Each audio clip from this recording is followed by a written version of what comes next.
Gloria a Dios. Sí, no sale nada en la pantalla. ¿Tiene que salir en la pantalla? Ahí está. Hola hermanos, estamos aquí en Maranata. Hoy es el día domingo 11 de septiembre del 2022. Nos hallamos obligados a grabarla porque no quiso entrar el internet. No sé qué problema hay en internet. La vamos a grabar y luego la vamos a pasar después de la grabación. Eh, Ojalá y salga todo bien y que grabada con que sea, pues, más vale que la vean así, a que no la vean. Gloria al Señor Jesús. El tema de hoy es cómo tener la verdadera paz. La paz verdadera, la paz que debemos de buscar los seres humanos es la paz de Dios, no la paz que dicen los hombres. Sabemos que los hombres dicen la paz, pero está sustentada esa paz. Está sustentada esa paz en el poder bélico, en la capacidad diplomática, en muchos factores que no tienen nada que ver con Dios. Y hemos entendido a través de la lectura de la palabra de nuestro Señor Jesucristo que lo único que le puede traer paz a usted es su bendita palabra del Señor.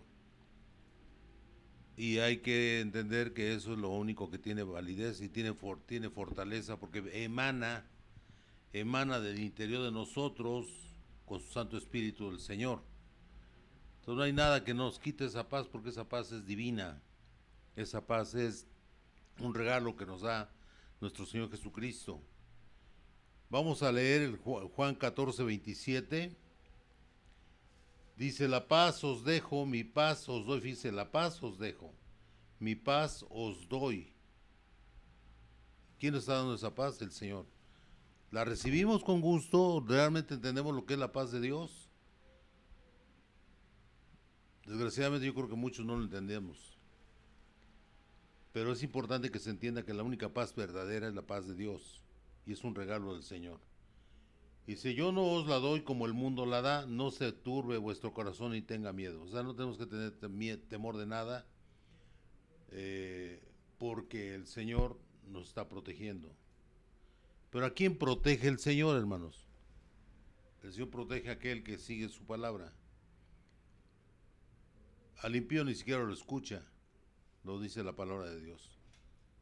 Al pecador que tiene un problema y se acuerda de Dios y, ay Señor, ayúdame. Pero eso no lo escucha Dios. ¿Por qué? Porque nada más lo hace porque tiene un apuro. No tiene realmente la convicción de seguir la palabra. Y hay alguien al que no podemos engañar, es a nuestro Señor Jesucristo. En Isaías 26:3 dice la bendita palabra del Señor, tú guardarás en completa paz a aquel, fíjese aquí está la cosa, dice Isaías el profeta, tú, 26:3, tú guardarás en completa paz a aquel cuyo pensamiento en ti persevera. Tú guardarás en completa paz a aquel cuyo pensamiento en ti persevera, porque en ti ha confiado. O sea, ¿quién es el que realmente lo guarda al Señor? O sea, el que está en concordancia con la palabra de Dios. O sea, tú guardarás en completa paz, es una completa paz, una paz que no la podemos imaginar los humanos hasta que tenemos nuestro corazón al Señor. A aquel cuyo pensamiento en ti persevera, o sea, una persona que todo el día está pensando en el Señor Jesús y no trata de ofenderlo ni busca ver el pecado y corre, huye del pecado como lo hizo José frente a la esposa de Potifar en Egipto.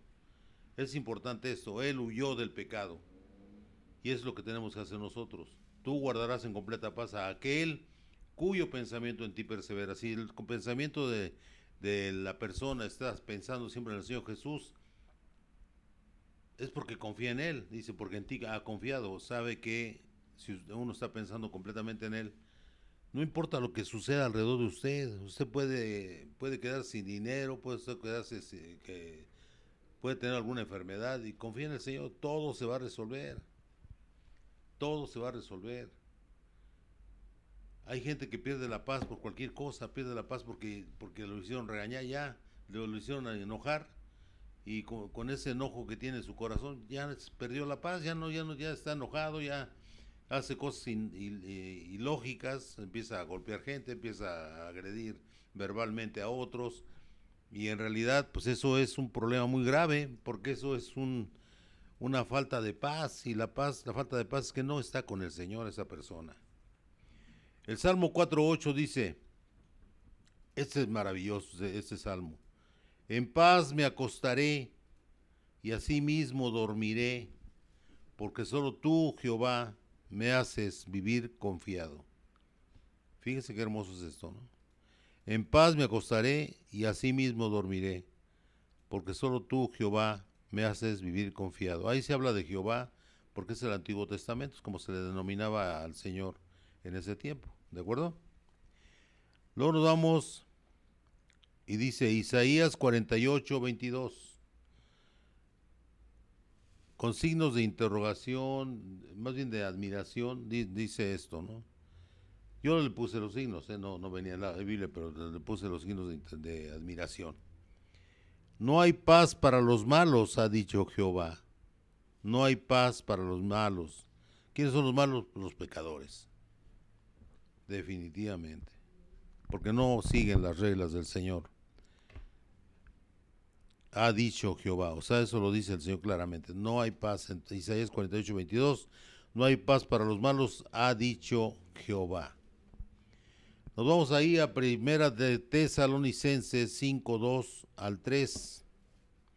Y dice, porque vosotros sabéis perfectamente que el día del Señor vendrá así como ladrón en la noche, que cuando digan paz y seguridad, entonces vendrá sobre ellos destrucción repentina, como los dolores a la mujer encinta, y no escaparán.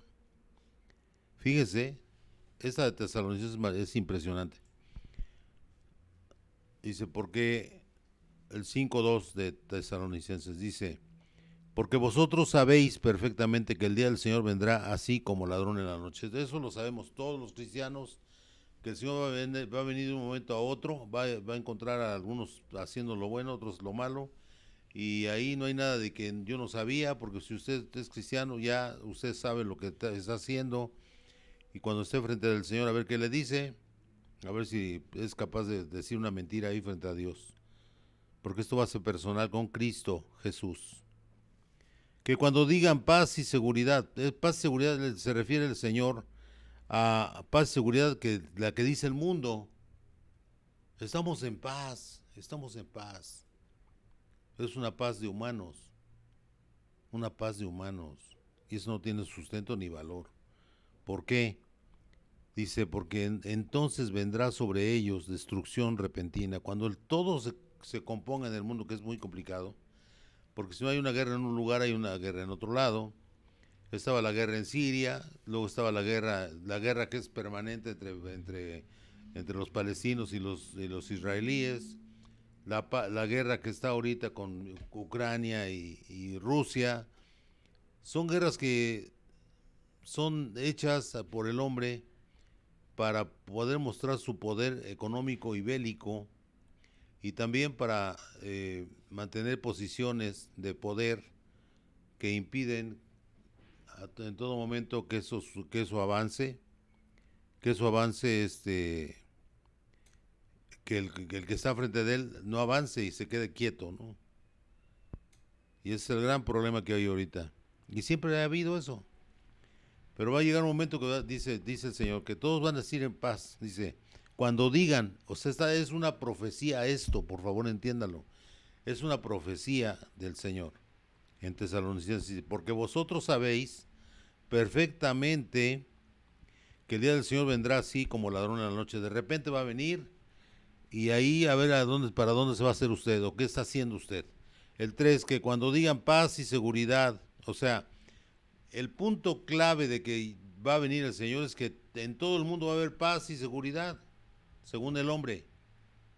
En ese momento dice que cuando digan paz y seguridad, entonces vendrá sobre ellos destrucción repentina, como los dolores de la mujer encinta y no escaparán. Ah, ¿ya alcanzaste la paz? Ah, bueno, ahora va, en realidad, la destrucción sobre todos aquellos que están diciendo que lograron la paz. La paz no, el mundo nunca la va a lograr. Por sí mismo no. Tiene que ser la paz del Señor la que va a prevalecer cuando venga Él. Ahí está clarita la profecía. Léanlo con cuidado ustedes en su casa y vean que es una profecía del Señor. Esa es la famosa escatología de Dios. Escatología de Dios. Amén. Luego dice Romanos 5:1 dice, justificados pues por la fe, tenemos paz para con Dios y por medio de nuestro Señor Jesucristo. O sea, si estamos con la fe puesta en el Señor y hacemos lo correcto, vamos a tener paz para con Dios por medio de nuestro Señor Jesucristo. Vamos a estar en paz con Él y vamos a llegar ante su bendita presencia y vamos a estar todo el tiempo con Él ya, por toda la eternidad. El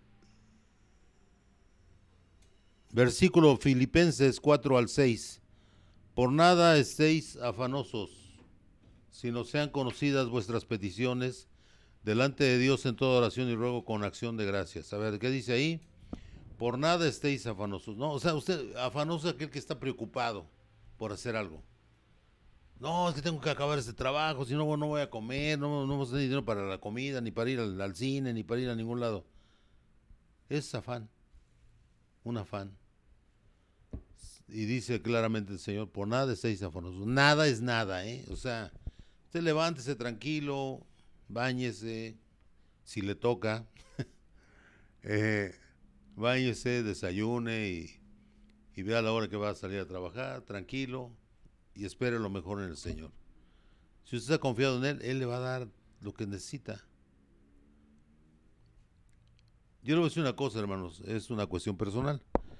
Yo, tiene años, no, ya no puedo contar cuántos años, pero lo que habitualmente necesito diario, me da el Señor y me da otro poco más. Todos los días de mi vida. Ahí vamos viviendo aquí, con la bendición de Dios. Y no andamos preocupados, porque Él ve que yo no soy avaricioso. Yo nada más compro lo que puedo comprar y ya, y no me meto en líos, no me meto en problemas. Cuando alguien está en problemas porque saca cosas que no puede pagar y anda ahí tronándose los dedos, que no me alcanza y que cómo lo voy a hacer, lo voy a tener que regresar o se me van a embargar. Eso yo lo veía muy seguido cuando estaba yo chamaco, con los que me rodeaban, familia que me rodeaba. Sacaban cosas y dice, ¿y esta cómo la vas a pagar? Ah, pues tengo una buena chambita, pero no tenía un sueldo seguro. Entonces había veces que subía, bajaba. Y es el problema. Si usted tiene un sueldo seguro en su vida, que ya le dicen, le voy a dar tanto cada semana, o cada quincena, o cada mes, no sé, hay formas de pago diferentes. Y si le dan a usted su dinero y cada mes ya tiene usted la promesa que se lo van a dar cada mes durante buen rato, pues entonces ya puede hacer planes. Y planes que no sean contra lo que usted gana. Si usted gana 10,000 pesos al mes, ¿cuánto sería la semana? A la quincena, 5,000. Hay gente que gana más. ¿Y cómo no puede usted gastar más de lo que gana?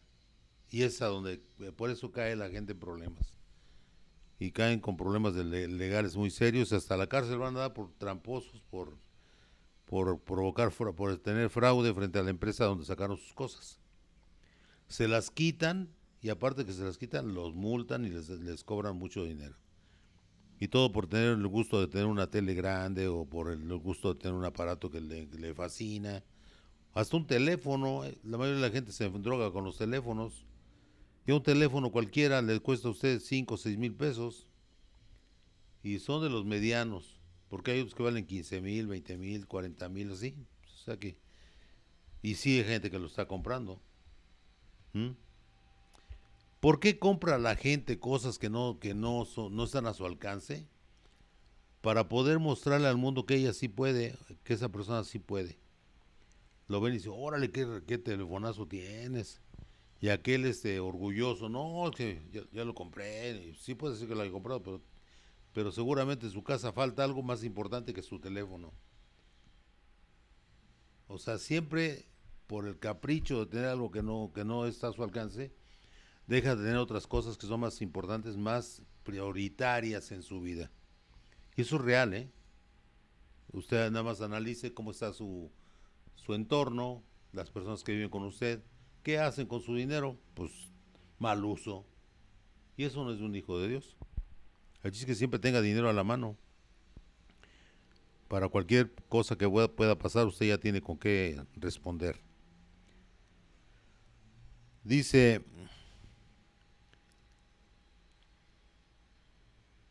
dice por nada, el Filipenses 4 lo releemos, dice Filipenses 4 al 6, dice, por nada estés afanoso, por nada estéis afanosos, sino sean conocidas nuestras peticiones delante de Dios en toda oración y ruego con acción de gracias. Señor, usted le va a dar gracias al Señor porque usted está pidiendo algo que está dentro de lo que debe de pedir. No sálgase, no se puede salir de ahí porque el Señor le está dando una prueba de cómo usted se equivoca si le da más dinero. ¿De acuerdo? Vamos a Levíticos 23:18. Dice, junto con el pan ofreceréis 7 corderos de un año sin defecto, un becerro de la vacada y 2 carneros. Serán el holocausto para Jehová, además de su ofrenda y sus libaciones. Libaciones son toma de vino. Ofrenda de olor grato que se quema a Jehová. Recordemos que cuando estaban los levíticos, antes de, pues, antes de que viniera ya la etapa que iba a venir el Señor Jesús, se acostumbraba mucho sacrificar animalitos, dependiendo del problema o sea, el pecado que tuviesen, y lo llevaban como ofrenda, pero tenía que ser un animalito de buenas condiciones. No puede estar enfermo de nada, ni que le faltara un ojo o cualquier cosa fea, ¿no? Eso debe ser perfecto el animalito. Y los llevaban y los quemaban en holocausto, o sea, los desintegraban, se puede decir, y ese humo dice claramente dice, es una ofrenda de olor grato que se quema a Jehová. En ese tiempo, está hablando de Levíticos, ¿de acuerdo? ¿Y qué pasa? Llegó un momento que el Señor se cansó porque, como todo, las sociedades van empeorando cada vez y ya la sociedad de Israel era una cosa horrible, ya llena de pecado y llena de problemas, que dijo el Señor, ya no voy a admitir ningún sacrificio de animales, porque en lugar de mejorar, ya lo están agarrando como parte del pago de un pecado, y así no era como un arrepentimiento, pero nunca se arrepentían, seguían haciendo lo mismo. Entonces por eso el Señor se enojó y dijo que iba a mandar un cordero sin mancha en Isaías.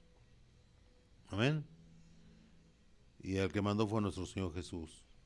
El, el sacrificio perfecto, un ser humano sin mancha, sin pecado.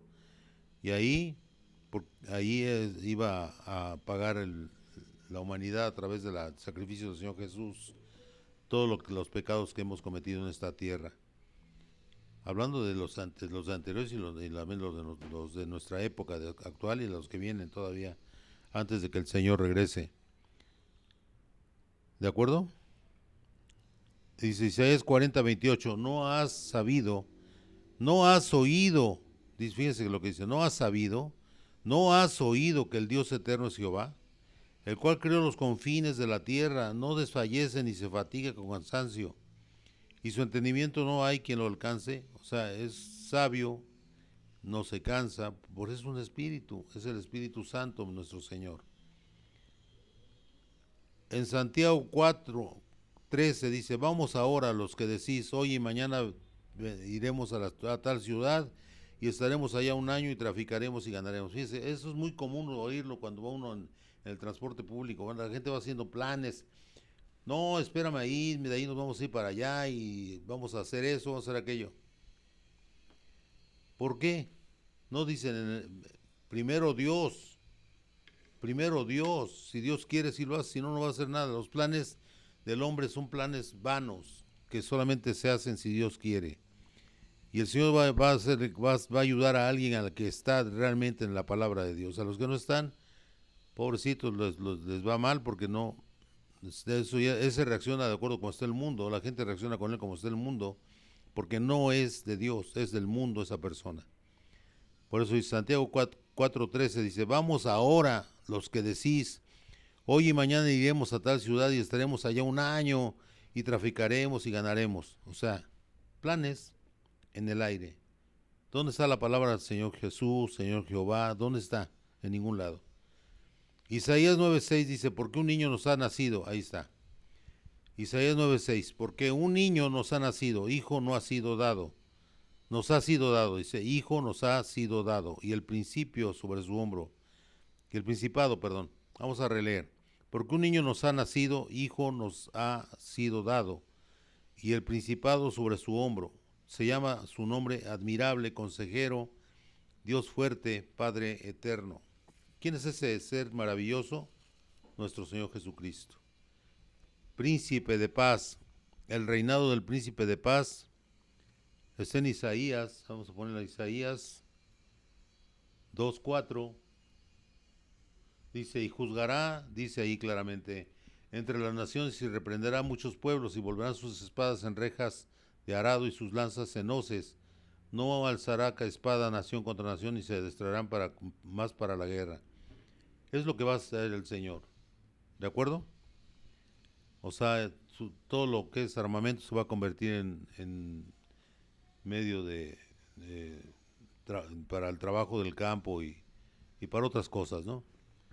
Dice el 9:5 de Isaías, dice, porque todo calzado que lleva el guerrero en el tumulto de la batalla, y todo manto revolcado en sangre serán quemados pasto del fuego. Porque un niño nos es nacido, hijo nos es dado, se repite el 6, y el principado sobre su hombro, si se llamará su nombre, admirable, consejero, Dios fuerte, Padre eterno, príncipe de paz. Era ya la repetición de ese tipo, esos eh, adjetivos que le pusieron al Señor, como admirable, consejero, Dios fuerte, Padre eterno, príncipe de paz. Así se le llamó también anterior a eso, en tipo de Abraham. Se le llamó a Melquisedec. Melquisedec es una figura que está repitiéndose aquí en Isaías después de buen rato, miles de años, pero ya es el Señor Jesús el que va a estar aquí. Entonces Melquisedec, si se fija, son los mismos adjetivos que les daban a nuestro Señor, exactamente los mismos que se dicen en Melquisedec cuando le da el diezmo a Abraham a Melquisedec. No se sabe de dónde venía, o sea, aparece repentinamente ahí en la escena de la vida de Abraham. Desde ahí valida claramente lo que se le da a las iglesias como el diezmo y la ofrenda. De ahí nos vamos al Salmo 27:7.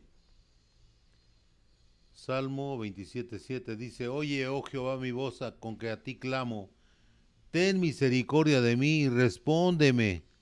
Oye, oh Jehová, mi voz con que a ti clamo. Ten misericordia de mí y respóndeme, Señor.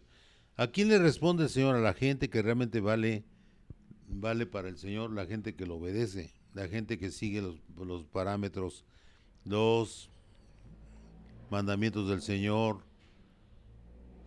Él es el que sí es oído y escuchado por mi Señor. De ahí nos vamos a Mateo 5:9. Bienaventurados los pacificadores, porque ellos serán llamados hijos de Dios. Aquí ha habido en nuestro planeta gente que ha sido maravillosa. El pastor Martin Luther King en Estados Unidos, él quería la paz y dice que su mayor deseo, un sueño que tenía él era que negros y blancos vivieran en una sola comunidad, que se vieran como hermanos, porque eso dice Dios, no tenemos que ver a la gente porque es morenita o porque es güera o porque es roja, ¿no? No importa, lo que importa es cómo está su corazón de esa persona.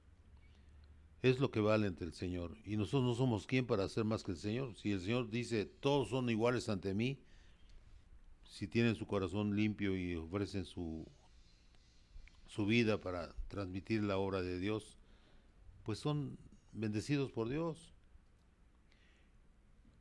Y aunque hayan matado a este hombre, a Martin Luther King, mataron también a Malcolm X, que era otro negrito de ahí de Estados Unidos, pero él era belicoso, o sea, pero, o sea, él no era, no andaba diciendo lo mismo que él, pero sí, él buscaba también la paz, y también lo mataron, o sea, como tú lo busques, si buscas la paz te van a matar, en ese tiempo, en los 60s, cuando mataron a Martin Luther King.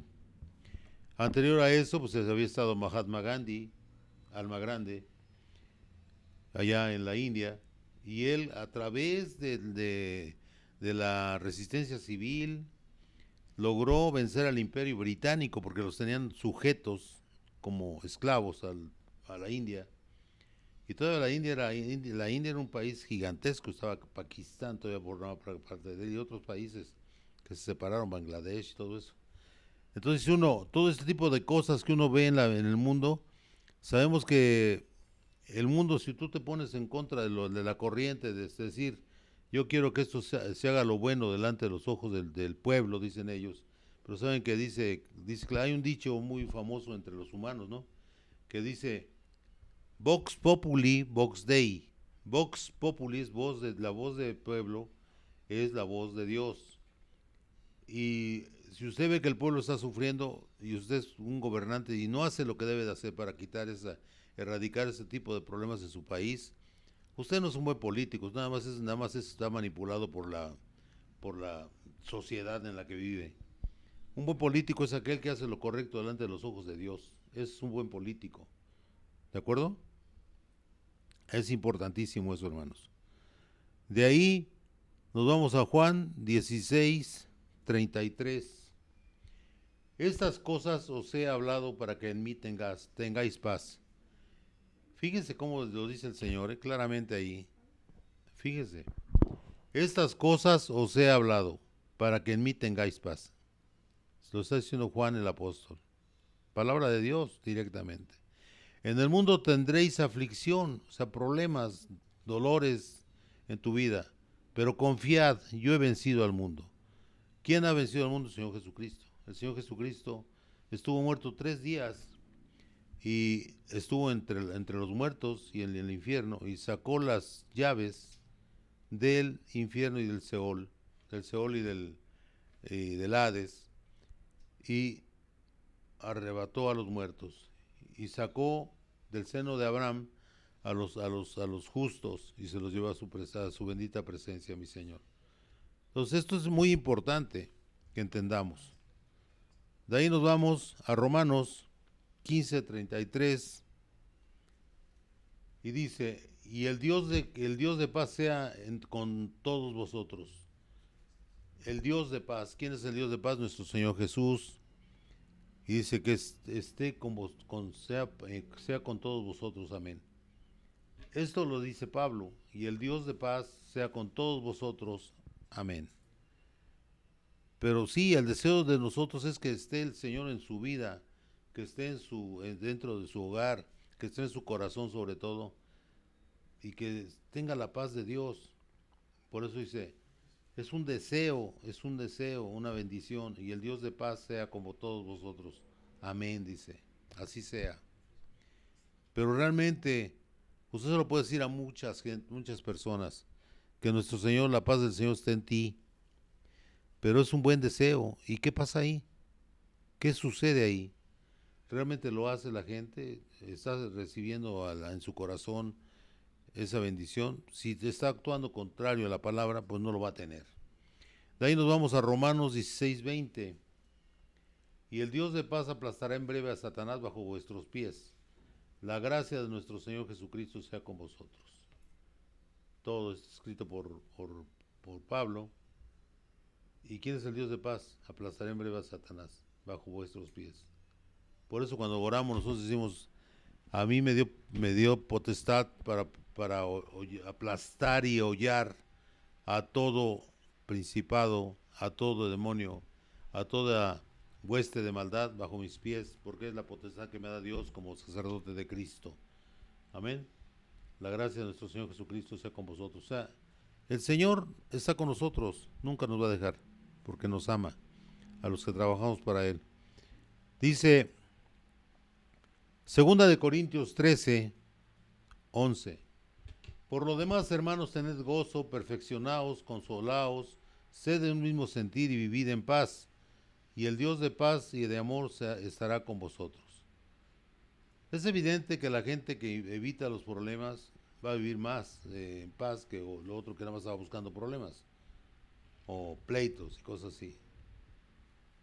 Porque aquí en la tierra la gente generalmente piensa que si usted es muy bueno para golpear a la gente, que si usted es muy agresivo, usted es el fuerte, y viene siendo al revés, usted es el débil, porque se deja llevar por la ira y no por el amor de Dios en su corazón. Entonces aquella gente que agrede va a llegar un momento que se va a quedar sola, porque esa persona no tiene en su corazón al Señor y puede predicar incluso maravillosamente, pero al final de cuentas si él no hace lo que dice la palabra, entonces él está en contra de la palabra. Una vez estaban, y esto es real, una vez se hizo un reconocimiento a un pastor, pues ya había muerto, tenía poco de haber muerto, unas horas me imagino yo, y murió, y todos hablaban maravillas de él. No, el pastor, siempre que tuve un problema, siempre estuvo conmigo, siempre hizo eso, siempre hizo aquello, me guiaba con la palabra del Señor, y no, yo voy a extrañar mucho a mi hermanito, que no sé qué. Así lo decían, toda la gente que estaba dando testimonio de eso. Y luego dice, se le queda viendo nada más al hijo que estaba ahí, y dice, ¿y usted qué opina? ¿Qué opina de su papá? Dice, mire, yo francamente, voy a decir lo que yo no puedo decir mentiras, pero yo quisiera haber conocido a ese hombre que dicen todos ellos, porque mi papá nunca estuvo en mi casa, mi papá siempre estaba peleando con mi mamá, nos regañaba, no platicaba con nosotros, no hacía nada. Y aquí dice que es una maravilla. Bueno, pues yo desgraciadamente no conocía a ese pastor que usted dice, porque era todo al revés en nuestra casa. ¿Mm? Entonces dice uno, tarde o temprano se iba a saber la verdad, y fue a través de la voz de su hijo. Qué terrible, ¿no? De ahí nos vamos a 1 Tesalonicenses 5:23. Y el mismo Dios de paz os santifique por completo y todo vuestro ser, espíritu, alma y cuerpo sea guardado irreprensible para la venida de nuestro Señor Jesucristo. Esa es la idea, ¿no? Nosotros, cada quien desde su trinchera, tiene que hacer lo correcto delante de Dios. Si usted tiene un ministerio, recuerde que a usted lo escogió Dios desde antes de la fundación del mundo. Y hay gente que ni siquiera sabe que va a ser pastor. Imagínese usted, personas que hemos sido ateos, que no creíamos en Dios. Y mire dónde estamos ahorita. Es maravilloso el Señor. Él nos pone a predicar su palabra porque piensa que somos de utilidad para Él. Y yo hago lo que puedo para ser de utilidad a mi Señor Jesús. Y realmente, pues yo me arrepentí en mi tiempo de lo que yo hice en la vida, lo que hice mal, lo que no iba en concordancia con la palabra de Dios. Pero eso que me pasó a mí, a muchos hermanos les ha pasado. Han entrado en el camino del Señor, y todo eso para ellos es maravilloso, porque ya el Señor lo está usando para la obra de Él. Al mismo Pablo, hermanos, Pablo perseguía al pueblo cristiano, e incluso Esteban, el primer mártir después de Cristo, ese hombre murió apedreado, lapidado, a los pies de ahí estaba él cuando estaba joven. Vio morir a Esteban, y él estaba tranquilo porque pensaba que estaba haciendo lo correcto. Y en realidad, pues él, pues, desde su punto de vista de las enseñanzas que tenía, pues lógicamente sí estaba haciendo lo correcto para él, porque consideraban a los cristianos como una secta peligrosa que podía tirar al judaísmo, a la ley mosaica, los 5 libros del Pentateuco. Todo eso estaba en peligro según los fariseos y también los otros, ¿no? O sea, los otros, los esenios, los eh, saduceos, ¿de acuerdo? Y todos los demás, no, nada más había como 4 o 5 más o menos, pero al final de cuentas todos ellos estaban en contra de los cristianos. Pero en realidad mucho de lo que hacían estos personas, estos grupos de sacerdotes, de corrientes ideológicas, estaban estaban en contra de, más que nada, de que les quitase sus prebendas, que les quitasen lo que tenían, porque esa en realidad al final de cuentas es donde acaba todo esto. Sabemos que actualmente hay iglesia, la iglesia popular se están saliendo a la luz todas las cosas que hacían, mataban gente y se van a seguir matando, este, con sus grupos de choque, con el, con el, con la idea de que están luchando por la fe. Son los que levantaron en armas contra el gobierno de México en la guerra cristera en el Bajío de México. Y toda esa gente sigue vigente. O sea, son gente muy rica del Bajío que está en contra del gobierno que le quiere quitar sus prebendas a ellos y a la iglesia.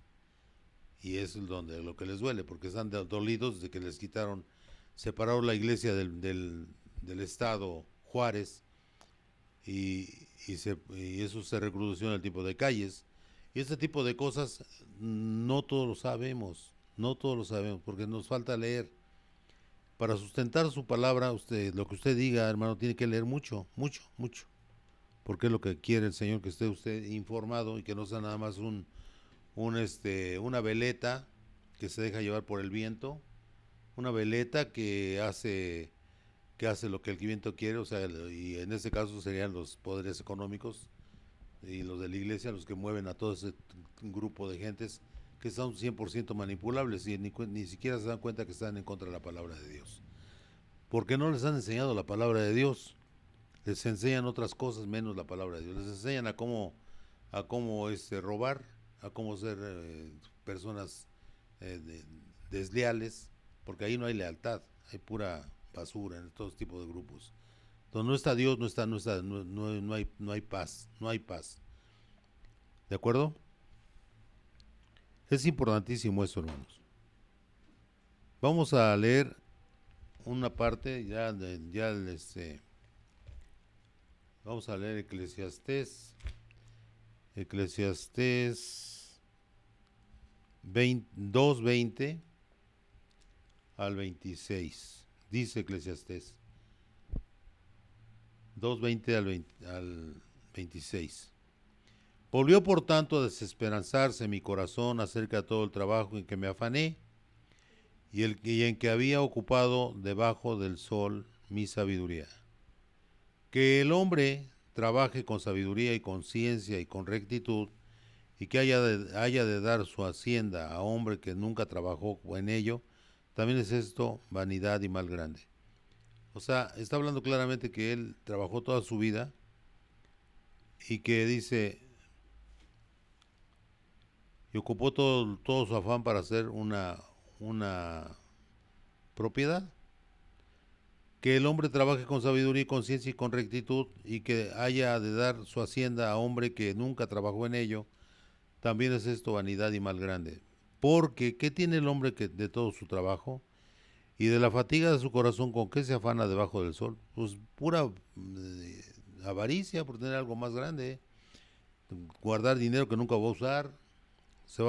Cuando muera va a ser vestido con una sola ropa y con eso va a ir se va a estar años y años y quién sabe, hasta siglos, ¿no? Metido en una fosa, ya nada más el polvo va a quedar ahí. Dice, porque todos sus días no son sino dolores y sus trabajos molestias, aún de noche su corazón no reposa, pero esto también es vanidad. O sea, él quiere demostrar al mundo que es un trabajador, que es un hombre honrado, que es un hombre que respeta la ley de Dios, que él hace todo lo que tiene que hacer. Pero está sobrepasando lo que debe de hacer. ¿Por qué? Porque usted debe de hacer lo que sea justo para que usted tenga una vida equilibrada. Y es lo que no tiene la gente. O sea, la gente trabaja y trabaja y trabaja y trabaja. Y empieza a tener una casa. Luego, pues quiero otra casa. Quiero un carro, quiero otro carro. Y así se van.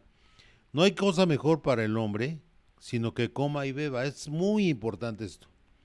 No hay cosa mejor para el hombre, sino que coma y beba y que su alma se alegre en su trabajo, que trabaje contento lo que está haciendo. ¿De acuerdo? También he visto que esto es de la mano de Dios. Que esto es de la mano de Dios. El 25. Porque ¿quién comerá y quién se cuidará mejor que yo? Porque el hombre no le agrada, el hombre que le agrada, dice, porque el hombre que le agrada a Dios le da sabiduría, ciencia y gozo, mas al pecador da el trabajo de recoger y amontonar, para darlo al que agrada a Dios. También esto es vanidad y aflicción de espíritus. Este versículo es muy interesante porque dice claramente ahí, ¿no? Lo que hace una persona que no es cristiana y hace una fortuna, ¿saben al final de cuentas con quién termina ese dinero y esa fortuna? Con un hijo de Dios. Y no lo digo yo, lo dice la palabra, dice, porque el hombre que le agrada, dice, porque al hombre que le agrada, Dios le da sabiduría, ciencia y gozo, mas al pecador da el trabajo de recoger y amontonar. O sea, le pone a amontonar dinero y recoger lo más que pueda, ¿no?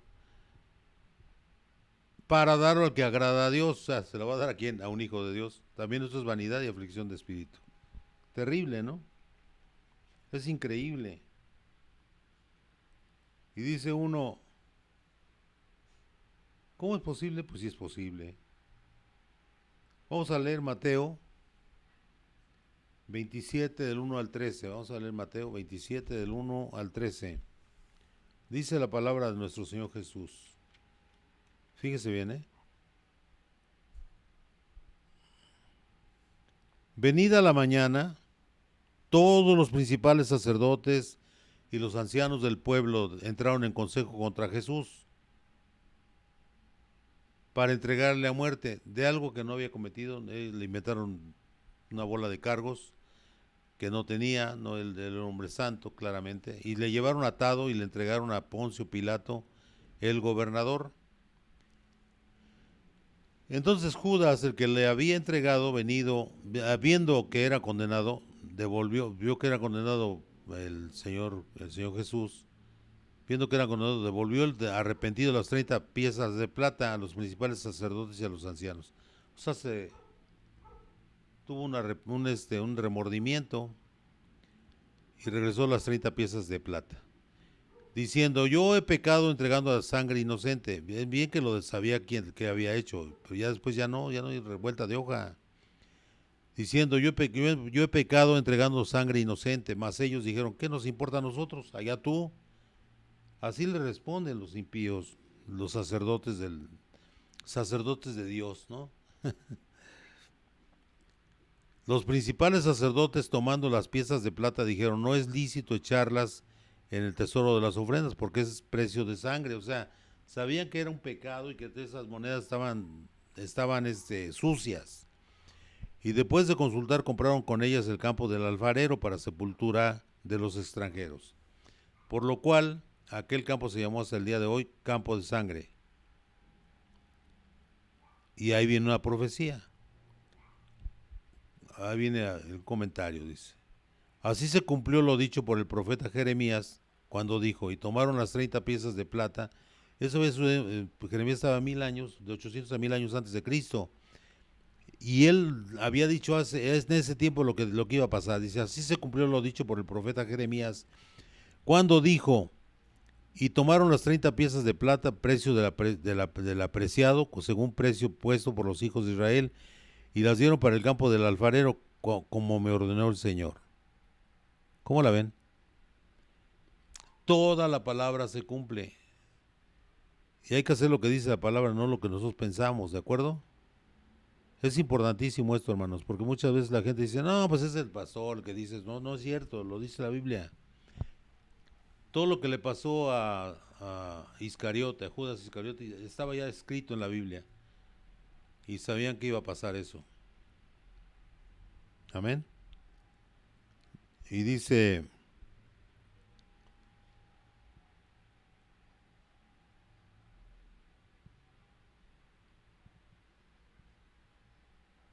nos quedamos en el 10. En el 11, Jesús pues estaba en pie delante del gobernador y éste le preguntó, diciendo, ¿eres tú rey de los judíos? ¿Tú eres el rey de los judíos? ¿Tú el rey de los judíos? Y Jesús le dijo, tú lo dices. Él no lo dijo él, Pilato. Y siendo acusado por los principales sacerdotes y por los ancianos, nada respondió. Pilato entonces le dijo, ¿no oyes cuántas cosas testifican contra ti? Pero Jesús no le respondió ni una palabra, de tal manera que el gobernador se maravillaba mucho. ¿Qué cosas? Ahora bien, en el día de la fiesta acostumbraba el gobernador soltar al pueblo un preso, el que quisiesen, y tenían entonces un preso famoso llamado Barrabás. Era un subversivo, una persona que luchaba por la libertad de Israel a través de la fuerza. Probablemente pertenecía al grupo de los celotes con Z, que eso era un grupo rebelde que siempre quería arreglar todo por la fuerza. Reunidos pues ellos les dijo Pilato, ¿a quién queréis que os suelte? ¿A Barrabás o a Jesús llamado el Cristo? Porque sabía que por envidia le habían entregado, o sea, él sabía que no estaba mal, no estaba bien que lo que habían hecho con el Señor Jesús. Todavía era la oportunidad de él lavarse las manos, ¿no? Y cuando él sentado en el tribunal, su mujer le dijo, su mujer le mandó decir, no tengas nada que ver con este sujeto, porque hoy he padecido mucho en sueños por causa de él. Pero los principales sacerdotes y los ancianos persuadieron a la multitud que pidiesen a Barrabás y que Jesús fuese muerto. Y respondiendo el gobernador les dijo, ¿a cuál de los dos queréis que os suelte? Y ellos dijeron a Barrabás. Pilato les dijo, ¿qué pues haré de Jesús llamado el Cristo? Y todos le dijeron, sea crucificado. En primera de Juan, en Juan, el Evangelio de Juan, dice claramente que a los suyos vino y fue rechazado. Todo eso ahí viene en la Biblia. Y todo se cumplió hasta que lo mataron nuestro Señor Jesús. Y dice, fíjese bien, viendo Pilato que nada adelantaba, sino que se hacía más alboroto, tomó agua y se lavó las manos delante del pueblo, diciendo, inocente soy yo de la sangre de ese justo. Allá vosotros. Y respondiendo todo el pueblo dijo, su sangre sea sobre vosotros, su sangre sea sobre nosotros, dicen, y sobre nuestros hijos. Entonces le soltó a Barrabás y habiendo azotado a Jesús, la entregó para que sea crucificado. Entonces los soldados del gobernador llevaron a Jesús al pretorio y reunieron ahí alrededor de él a toda la compañía y desnudándolo le echaron encima un manto de escarlata, color escarlata, rojo, y pusieron sobre su cabeza una corona tejida de espinas y una caña en su mano derecha, e hincando la rodilla delante de él le escarnecían diciendo, salve, rey de los judíos. Una clara burla.